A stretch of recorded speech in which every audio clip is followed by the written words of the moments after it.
2024 का इलेक्शन नज़दीक है और ऐसे में कांग्रेस पार्टी अभी तक लिस्टों को लेकर अभी भी कहीं ना कहीं सामंजस्य नहीं बैठा पाई है। हमारे साथ राहुल प्रियंका गांधी के राष्ट्रीय अध्यक्ष और कांग्रेस के नेता, क्योंकि अभी तक कांग्रेस जो है लिस्ट को लेकर कुछ कंफर्म नहीं कर पा रही है। देखिए, मैं समझता हूँ हमें जीतने की इतनी जल्दी नहीं है। राहुल गांधी ने कह दिया, देश के जो हालात है आप देख रहे हैं, महंगाई को लेकर, बेरोजगारी को लेकर और अफरा तफरी का माहौल है। हम कैंडिडेट देंगे, अच्छा देंगे, जो जनता के दिलों पर राज करेगा, जनता के लिए काम करेगा। उस चीज़ में समय लगता है।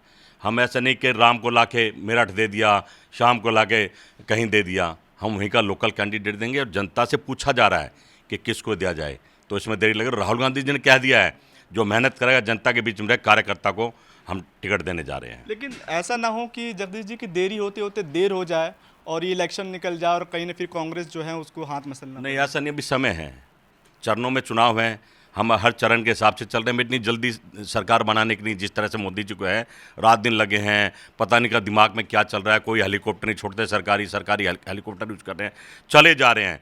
और अमित शाह जी कह रहे हैं भाषणों में कि बम जो फोड़ते हैं हम उनको उल्टा लटका कर मारेंगे। तो भाई, पुलवामा के लोग में जो बम फोड़ा था वो कब मारेंगे?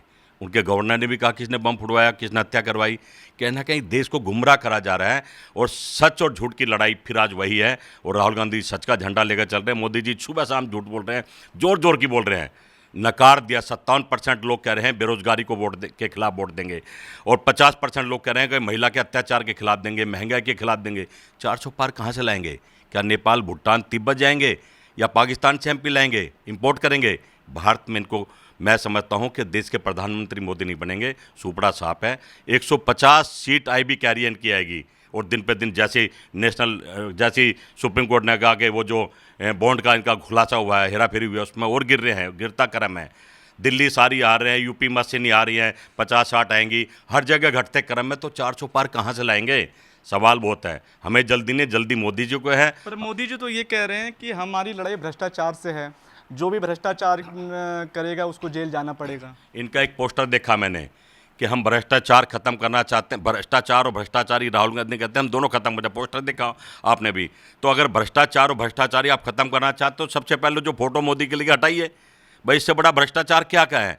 हर चीज़ में भ्रष्टाचार है, टॉयलेट में भ्रष्टाचार, एक भी फाइल इनकी उठा लो, हर चीज़ में भ्रष्टाचार में। जो हमारे, जिनको कहते थे कांग्रेस नेता भ्रष्टाचारी हैं, ईडी सीबीआई से डरा के अपने पास बुला लिए हैं। तो देश समझ रहा है, इतने देश के लोग इतने मूर्ख नहीं है। एक बार बना दे, दो बार बना दे, काट की आंडी बार बार नहीं चढ़ती। अब की सुपड़ा साफ है और बिल्कुल राहुल गांधी की कांग्रेस की सरकार देश में बनेगी और देश के लोगों की सरकार बनेगी। इधर आम आदमी पार्टी कह रही है कि कहीं ना कहीं उनका डर है कि राष्ट्रपति शासन लगने वाला। अगर ऐसा होता है तो क्या समीकरणों में बदलाव आए? देखिए, चर्चा तो है। चर्चा ये है कि जो केजरीवाल को फंसाया है, उसमें ना तो उसने कहीं साइन करे, ना उस पर कोई पैसे बरामद हुए, ना उसने कहीं लिए, ना ईडी ने पकड़े, पर उनकी पार्टी के खाते में पैसे आए हैं। इसको घुमा के मुझे लगता है पंजाब और इसमें ये बिल्कुल सरकार गिराने के चक्कर में, और गिराएंगे भी, और गिरा के राष्ट्रपति शासन लगाएंगे। इसको भी लूटने की कोशिश कर रहे हैं। चांदनी चौक लोकसभा की बात करते हैं, बीजेपी उम्मीदवार कह रहे हैं कि इस बार हम जीत हमारी पक्की है, लोग जो है समर्थन कर रहे हैं। क्या लग रहा है चांदनी चौक से? कोई आप भी वहीं से आते हैं? गलत फहमी का शिकार है भारतीय जनता पार्टी के लोग। मोदी के नाम पर अब की हार है, जीत नहीं है। 700 सीट मैं दावे से कहता हूँ, मेरी रिकॉर्डिंग कर लो, 700 सीट बीजेपी हारेगी, आप और कांग्रेस पार्टी जीतेगी। लोग मूर्ख नहीं है, अत्याचार हो रहा है नेताओं पर नहीं, अब तो उन पर भी अत्याचार हो रहा है। गरीबी की मार किस पे पड़ रही है? महंगाई की मार लोगों पर पड़ रही है। पेट्रोल डीजल लोगों को लेना पड़ता है, रसोई से लेके हर चीज़। व्यापार खत्म हो रहे, काम धंधे नहीं, नौकरियाँ मिल रही हैं, मजदूर परेशान है, कौन वोट देगा? सवाल ये है। अच्छा, खबरें ये भी आ रही हैं कि जगदीश शर्मा जी को भी कांग्रेस से चांदनी चौक लोकसभा सीट से टिकट मिलने वाली है। इस पे क्या आपकी राय है? देखिए, मेरे नेता राहुल गांधी ने कहा कि जो काम करेगा जनता के बीच में रहेगा उसको हम चुनाव लड़ाएंगे। तो मैं भी उनका कार्य करता हूँ और चांदनी चौक आज से काम नहीं कर रहा हूँ। मैं पंडित दीपचंद शर्मा जी, सज्जन कुमार जी के टाइम से काम कर रहा हूँ।